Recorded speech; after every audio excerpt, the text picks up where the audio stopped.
Lake শুধু পরিষ্কার নয়, এই লেক আপনি 10 নম্বর ব্রিজের তুরাগ থেকে শুরু করে বিজিএমএ পার হয়ে দক্ষিণ মেষ্টু পর্যন্ত আমরা এই লেকটাকে যদি ধানমন্ডি লেকের আদলে এখানে বয়স্করা যাতে হাঁটতে পারে, বসতে পারে বিকেলে, এবং এই যে কিছু ব্রিজ আছে এগুলো ভেঙে দৃষ্টিনন্দন করতে হবে। আমি মাননীয় প্রধানমন্ত্রীর কাছে অনুরোধ করব, এই উত্তরার মানুষকে আপনার বাঁচান।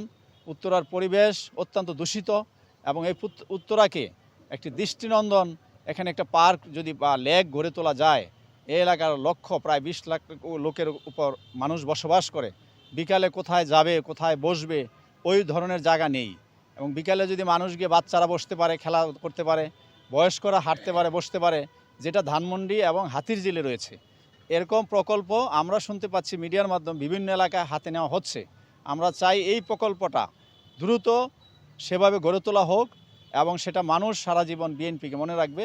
এবং আমরা এই প্রকল্প আপনার শুরু করার আগ পর্যন্ত আমরা এই ভালো কাজগুলা, আমরা এই লেকের কাজ এবং বনায়ন, গাছপালা হলো আপনার দেখবেন, আপনি যেই বাড়ির সামনে গাছ থাকে, অফিসের সামনে গাছ থাকে, বৃক্ষ থাকে, আসলে তখন পরিবেশটা অনেক সুন্দর লাগে, মনটা ভালো লাগে।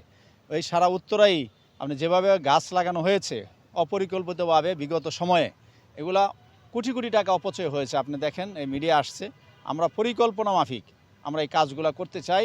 এই ক্ষুদ্র জায়গা থেকে যদি আমাদের কোনো দায়িত্ব দেওয়া হয়, ইনশাল্লাহ পরিকল্পনা মাফিক আমরা এই উত্তরা সহ মহানগর উত্তরেও বিভিন্ন এলাকায় আমরা কাজ করতে পারবো।